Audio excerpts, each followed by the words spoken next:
श्रीराम जय राम जय जय राम. मला जनप्रियत्व फार आवडते. इथून जाणाऱ्या मंडळींना निरोप देताना मला खरोखरच फार वाईट वाटते. पुन्हा आपली भेट होईल की नाही ते काही सांगता येत नाही. तुम्ही सर्वांनी एकमेकांशी अत्यंत प्रेमाने वागा. प्रेमाने जग जिंकता येते. तुम्ही माझ्यापासून जनप्रियत्व शिका. मला जनप्रियत्व फार आवडते, कारण जो लोकांना आवडतो तोच भगवंताला आवडतो. जो निस्वार्थी असेल त्यालाच जनप्रियत्व येईल. जो भगवंताच्या इच्छेने वागेल त्यालाच जनप्रियत्व येईल. आपण आपल्यासाठी जे करतो ते सगळ्यांसाठी करणे हे भगवंताला आवडते. आपण आपल्यापुरते न पाहता सर्व ठिकाणी भगवंत आहे असे पाहावे. प्रत्येकाला आपण हवेसे वाटले पाहिजे. असे वाटण्यासाठी लोकांच्या मनासारखेच वागले पाहिजे किंवा त्यांना आवडेल तेच बोलले पाहिजे असे नाही. प्रेम करायला कशाचीही जरुरी लागत नाही. पैसा तर बिलकुल लागत नाही. हे मी माझ्या अनुभवावरून सांगतो. जगात कुणी कधी भोगली नसेल एवढी गरिबी मी भोगली आहे. अशा गरिबीमध्ये राहूनही माझे अनुसंधान टिकले. मग तुम्हाला ते टिकवायला काय हरकत असावी? मी जर काही केले असेल तर मी कधीही कुणाचे अंतःकरण दुखवले नाही. तेवढे तुम्ही सांभाळा. जो कोणी मला भेटला तो मी आपलाच मानला. मी नुसता खेळ मांडला आणि तो खेळलो. त्यामुळे त्याचे सुखदुःख मला कधी बाधले नाही. नाम घ्यायची इच्छा पूर्ण झाली नाही म्हणून मी पुन्हा जन्मास आलो. मला तुम्ही सगळे रामरूप दिसत आहात. मला जे सांगायचे असेल ते मारुतीरायाला सांगावे, म्हणजे ते मला कळते. माझा मनुष्य कुठेही असला तरी तो माझ्याकडेच येणार. मला दुश्चित्तपणा अगदी आवडत नाही. ज्यांनी माझी निंदा केली त्यांना तर मी कोण हे कळले नाहीच, पण ज्यांनी माझी स्तुती केली त्यांना मी कोण आहे हे त्याहून कळले नाही. प्रत्येकाला वाटते की आपल्याला लोकांनी चांगले म्हणावे. मी मात्र वागायचा तसाच वागेन. हे कसे शक्य आहे? नाम घेतल्याने आपले सर्व अवगुण आपल्यालाच कळून येतील. याबद्दल खात्री बाळगा आणि अंतःकरणपूर्वक नाम घ्या. एक भगवंताचे नाम घट्ट धरावे. त्यामध्ये अति उत्कटता ठेवून एकतांता करावी आणि स्वतःला पूर्ण विसरून जावे. मी नाम घेतो हे देखील विसरून जावे. हाच खरा परमार्थ होय. नामामध्ये एकतांता होण्यासाठी भगवंताच्या साक्षीत्वाने वागा. हवे नको पण टाकून द्या. राम करता ही भावना ठेवा. विषय मालकीने भोगा. आपला गुण भगवंताकडे लावा. लहान मूल होऊन देवाकडे जा. रामाला आपले सुखदुःख सांगा. देहभोगाला कंटाळू नका. काळजी घ्या पण काळजी करू नका आणि निर्भय बना. आणि अशा रीतीने जिवंतपणी आपले मरण पहा. श्रीराम जय राम जय जय राम. चैतन्यवाणी. जिथे नाम आहे तिथे मी आहे म्हणून खचित समजा.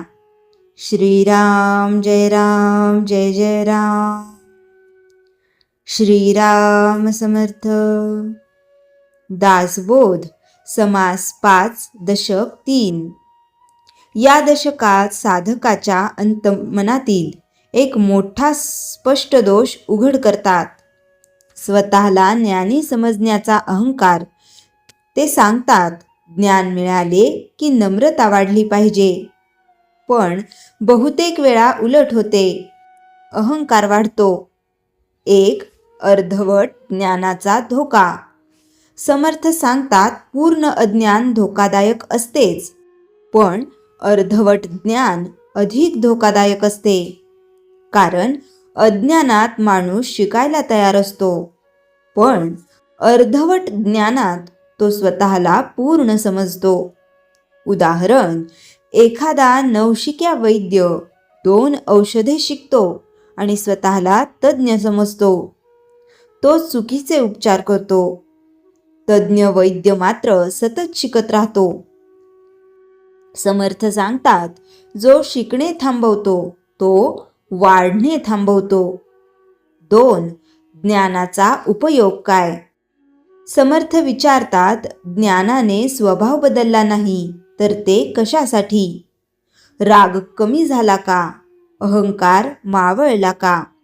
लोभ सुटला का? हे बदलले नाहीत तर ज्ञान फक्त बोलण्यापुरते आहे. 3. ज्ञानीपणाची खरी ओळख. समर्थ सांगतात, खरा ज्ञानी शांत असतो. तो वाद वाढवत नाही. तो स्वतःला मोठा मानत नाही. त्याला आपले ज्ञान दाखवायचे नसते. त्याला सत्य जगायचे असते. उदाहरण, एक व्यक्ती सतत ग्रंथांचे उद्धरण देत असे, पण लहान गोष्टीत चिडत असे. दुसरी व्यक्ती साधी होती. ती कमी बोलत असे, पण संयमी होती. लोक दुसऱ्यालाच ज्ञानी म्हणत. समर्थ सांगतात, ज्ञान वर्तनात दिसते, शब्दात नव्हे. 4. अहंकार साधनेचा शत्रू. समर्थ या दशकात ठाम सांगतात, अहंकार आला की साधना थांबते. कारण अहंकारी माणूस शिकत नाही, तो फक्त सांगत राहतो. अहंकार म्हणजे मी जाणतो ही भावना. साधकाने ती ओळखून सोडली पाहिजे. 5. नम्रतेचा खरा अर्थ. समर्थ नम्रतेचा अर्थ सांगतात, स्वतःला कमी लेखणे नव्हे तर सत्याला मोठे मानणे. नम्रता म्हणजे सत्य स्वीकारण्याची तयारी. उदाहरण, गुरु शिष्याला चुका दाखवतो. एक शिष्य रागावतो, दुसरा शांतपणे ऐकतो आणि सुधारतो. काळाने दुसराच पुढे जातो.